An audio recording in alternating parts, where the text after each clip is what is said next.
আসসালামু আলাইকুম আমার সকল বন্ধুরা কেমন আছেন। একটু লেট হয়ে গেল আজকে ভিডিও আপলোড দিতে। আমাদের ওয়াইফাইয়ে রিচার্জ ছিল না, তার জন্য একটু লেট হলো। ভাবলাম একটু লেট হলো, কোনো সমস্যা নেই, এখন ভিডিওটা দিয়ে দিব। দেখেন বন্ধুরা, আজকে কিন্তু একটা স্পেশাল জিনিস তৈরি করব।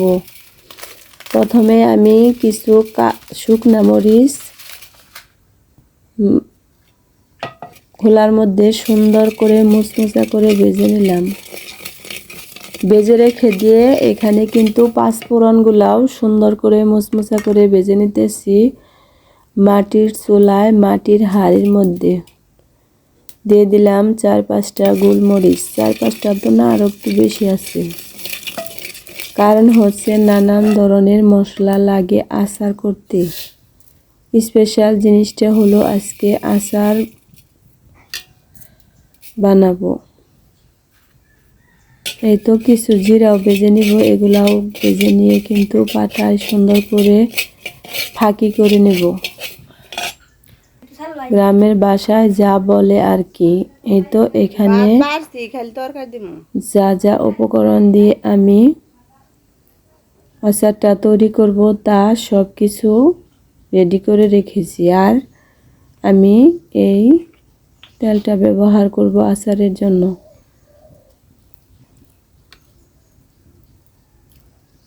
বড় চুলায় কিন্তু বসিয়ে দিয়েছি অনেক বড় একটা কড়াই। কড়াইয়ের মধ্যে কিন্তু যে পরিমাণ তেল লাগবে ওই পরিমাণ তেলটা আমি দিয়ে দিলাম। এখন দিয়ে দিলাম তেজপাতা এবং এলাচ, সাথে রয়েছে দারচিনি। দেওয়ার পরে কিন্তু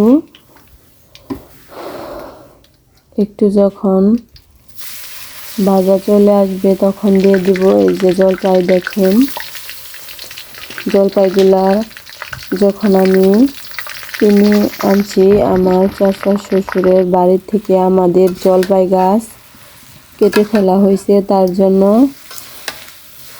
কিনে আচার বানানো হবে। বাচ্চারা তো সব সময় আচার পছন্দ করে, তার জন্য ভাবলাম 4-5 কেজি জলপাই নিয়ে আচার করে রাখি, বাচ্চারা খাবে। আমার ঘরে তো সব সময়ই আচার থাকে এবং যতই বেশি করি না কেন আমার ছেলেমেয়েরা এবং আমার